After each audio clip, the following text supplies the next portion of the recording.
Hey everybody, what is going on? It is DJ, and today we are doing a little bit of a different video. We are using the PS5 and we're going to be putting a 2TB GameStop exclusive M.2 drive into this bad boy. So today I went in and they had literally one 2TB that they just got in today. So I figured, you know what, we're gonna grab it while I can. We're going to try to put it in and do a video on it as well, because apparently when I looked it up, I didn't see any videos, anything really about the GameStop exclusive drive. So figure I might as well give it a shot. I didn't know what to expect. You can see all the features and stuff on the back here. Didn't know what to expect. I thought they were ordering like the Samsung drives and stuff like that. Nope, it was a GameStop exclusive. So we're going to get into it. What we're going to need a number 1 Phillips screwdriver. Now I would recommend a smaller one, only because this one does end up being a little bit big. I've used it a few times. But first off, you're going to want to take whichever stand you have on your system off, so that we can take the cover plates off. You're going to want to face it down to where the PlayStation logo is facing down, and you're going to want to slide it so the back is facing you. And after that, we're going to go ahead and we're going to take the plate off. So you're going to take your right hand and you're going to be pulling up on the system, while your left hand is going to be up on the top corner pulling to the left, and it should come right off. Should be pretty simple. Now a lot of people will be a little scared to do it, try to break it, you know it's going to crack. It'll be fine, just don't be Hulk and you'll be okay. And the little slot up there at the top is the slot in which we are going to be using our screwdriver once again to be taking off. And that is where we're going to put the M.2 drive. Now be careful with the screw. Try not to drop it into the cooling fan, because the cooling fan takes a whole nother type of bit and it's a pain. So just try to be a little bit careful with it. And then just set the stuff to the side and, you know, we'll be fine. Next up, we're going to go ahead and we're going to place the drive in. Now it is a little tricky, so we got to be a little careful with how we do it. But there is a screw in here with a spacer. That spacer, it's a little metal spacer, and we're going to actually need that. So try not to lose it. Set it aside somewhere you're not going to lose it, as well as the screw, because that's what's going to secure the M.2 drive to the system itself when we go and actually plug it in.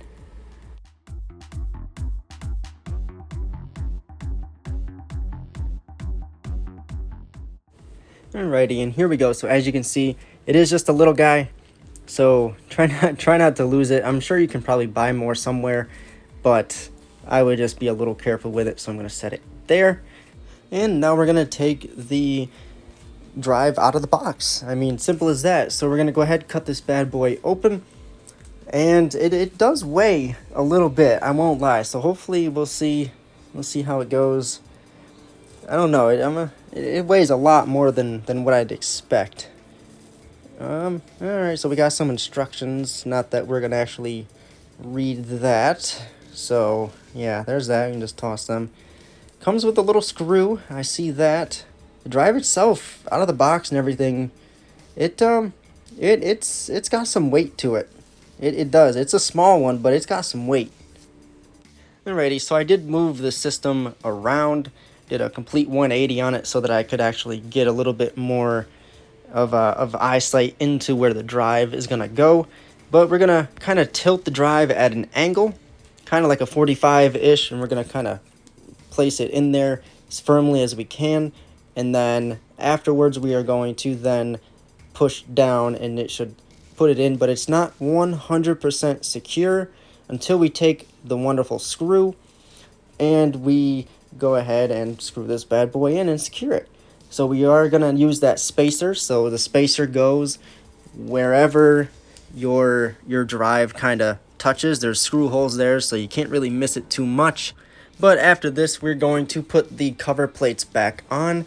Now I am going to have the sound on so that you can hear it. It's going to make a click. And that is how you know the click is on once you have everything ready to go. I plugged all of my stuff back in. Everything is plugged in. Now my system is a little bit broken, so I actually do have to mess with the HDMI port in the back for it to actually show video, because I dropped it a year ago. And here we go. So this is the screen, and you know, you're just gonna keep going through the screens. Now it said on the box 7400 read speed, I believe, but this is showing me 6000 plus. But we're not gonna fight it. We're gonna keep clicking through. It's rebuilding, and here we go. So I did kind of speed through that whole process. It does take a little bit, but we're gonna go through and we're gonna actually see the storage here. So I'm still full on my system, but then we have the M.2 SSD storage, which has more than 2 terabytes like it actually says on the box, which is actually pretty cool. Usually you get a terabyte or 2 and it's lower than what it says. So that's pretty cool. I'm a little impressed by that.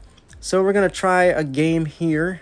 Now these games are on my current SSD, the external drive. So I'm gonna actually transfer them to the M.2 and see how it goes. So looks all right. Let's see.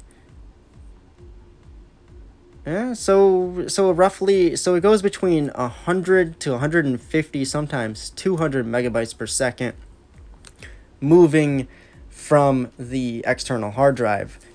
So I'm gonna actually go ahead, and now that Rogue Company is on the drive, I'm gonna go ahead and start it and see what happens. And I'm not really sure. Now the video is grainy. I am using my phone to record this. Just because I don't have like a capture card or anything like that. And we'll see how it goes. Seems to be loading all right. This is strictly off the M.2 drive. We have our cutscene video. Like I said, all the fuzzy, grainy stuff is just from the phone. One thing I've noticed though is it says I can click the X button to skip. However, I can't skip the cutscene. That might just be because of my save data, but it doesn't seem like I can skip it. But everything else seems to be fine. The menu's loading, the game's loading all right. But so that is this is just a quick guide on how to install. Well, first off, take apart your PlayStation to put the drive in. It's a GameStop exclusive drive. I think it loads pretty quick. We'll see how it goes long term. But as of right now, it seems to be pretty good. It seems all right. And, let me know what you guys think. Let me know if you got one. And peace out.